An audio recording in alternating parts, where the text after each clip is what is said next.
జరిగిందని నాకైతే అనిపిస్తుంది. మీరు క్లియర్ గా చూడొచ్చండి రవికిరణ్ గారు, మీరు ఆ ఫోటో క్లియర్ గా చూస్తే ఈయనేదో నవ్వుతూ తెచ్చి పెట్టుకున్న నవ్వుతోటి ఆయన్ని పలకరిస్తున్నారు, కానీ ఆయన చాలా ముభావంగానే షేక్ హ్యాండ్ ఇచ్చారు.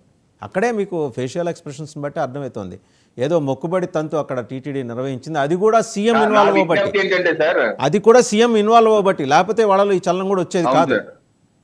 నా విజ్ఞప్తి ఏంటంటే మా ప్రభుత్వానికి కూడా, ఇప్పుడు పక్క రాష్ట్రాల నుంచి అంతంత మంది సభ్యులు ఎందుకు వేయాలండి?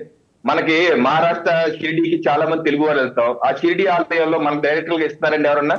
దానికి తమిళనాడుకి మన పవన్ కళ్యాణ్కి వెళ్ళారు, మధుర మీనాక్షి ఆలయంకి వెళ్ళారు, అది కట్టింది కూడా తెలుగు వారే, ఆలయం కట్టింది. దానికి డైరెక్టర్ తెలుగు వాళ్ళు తెలుగు రాష్ట్రాల నుంచి ఏమైనా వేస్తున్నారండి?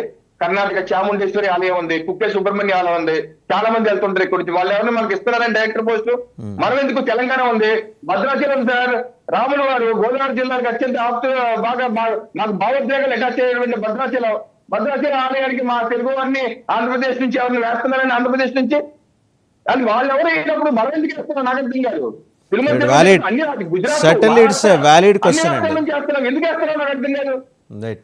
ఒకసారి కీర్తన గారి దగ్గరికి వెళ్ళామండి. కీర్తన గారు, సరే మీరు స్థానికులు, మాకన్నా ఎక్కువ ఆలయ సంప్రదాయం, విధులు, నియమ నిబంధనలు అన్నీ మీకు బాగా తెలుసు.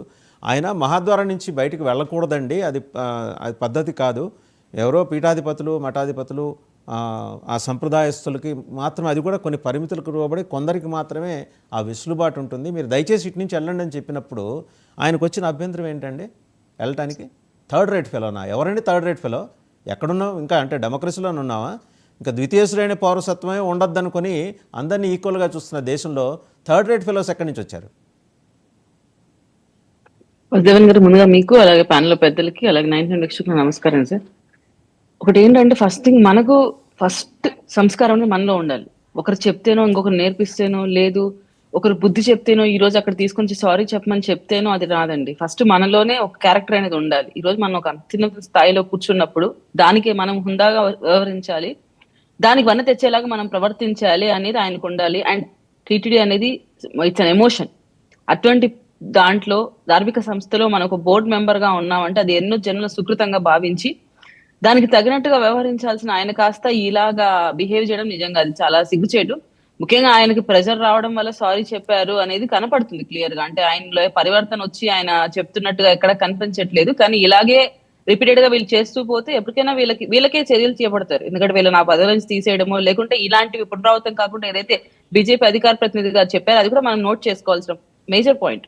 టీటీడీ పాలక మండలి సభ్యులుగా ఎవరైతే ఏపీలో ఉన్నారో వాళ్ళకే ఫస్ట్ ప్రియారిటీ ఇచ్చి వాళ్ళని తీసుకుంటేనే మంచిదేమో. అంటే ఇతర రాష్ట్రాల నుంచి తీసుకునే కన్నా ఎందుకు తీసుకుంటారంటే, మెయిన్ గా స్వామివారు అందరికీ సమానులే, అందరినీ ఆయన చేరువ చేస్తున్నాం, అందరికీ దీంట్లో సభ్యత్వం కలిగించడం వల్ల అందరికీ ఆయన అందుబాటులో ఉంటారు, ప్రతి ఒక్కరికి కల్పిస్తున్న ఈ అవకాశం అనే ఒక మంచి ఉద్దేశంతో వాళ్ళు ఆలోచించుంటారు. కానీ దీన్ని యూటిలైజ్ చేసే వాళ్ళు ఎలా చేస్తున్నారంటే, ఒక పెత్తనం లాగా తీసుకొని మాకు కూడా ఇదేంట్లో అవకాశం దక్కింది కదా, మేము కూడా చాలా గొప్ప వాళ్ళం అని ఫీల్ అయ్యి కింద స్థాయి ఉద్యోగుల్ని కించపరిచేలాగనో, వాళ్ళని అవమానించేలాగనో, వాళ్ళ ఒక సేవకులుగానో ఫీల్ అవ్వకూడదు. మీరే స్వామివారి సేవకులు, మళ్ళీ that you are doing like this అనేది చాలా హర్టింగ్ గా ఉంటుంది. ఎందుకంటే ఒక ఎంప్లాయీని ఇంకో సదర్ ఎంప్లాయీ హర్ట్ చేస్తే ఎలాగో, మీరు ఒక సేవకుడిగా ఉంటూ స్వామివారి సేవకుడిని హర్ట్ చేయడం కూడా అంతే. ఎందుకంటే స్వామివారు చూస్తూ ఉంటారని గమనించి హుందాగా వ్యవహరించాలి. ఈ రోజు ఈయనైనా, గతంలో ఇంకొకరైనా, ఎవరైనా ఆ పొజిషన్ కి వనతాయండి. ఎందుకంటే పూర్వజన సుకృతం.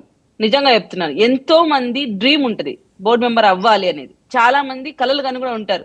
అటువంటి వాళ్ళందరికీ ఆ సేవ చేసుకునే భాగ్యం కల్పించకుండా మీలాంటి వాళ్ళకి ఇచ్చారు. అది ఎందుకో మీరు ఏ జన్మలో చేసిన అదృష్టమో, లేకుంటే మీకు రాజకీయంగా ఉన్న అవకాశమో, దాన్ని మీరు ఒక అహంకారంగానో ఆభరణంగానో ఫీల్ అయిపోయేసి దాన్ని ఏదో విధంగా మీరు ఇది చేయకుండా బాధ్యతగా పనిచేయండి అని మాత్రమే నేను విజ్ఞప్తిస్తాను సార్. అలాగే బీజేపీ అధికారి గారు పెట్టిన ప్రపోజల్ కి నేను కూడా నిజంగా నా ఆమోదం కూడా ఉంటుంది. ఎందుకంటే ఇటువంటి విషయాలలో స్థానికులుగా ఉంటే ఇంకొంచెం పట్టు ఉంటుంది.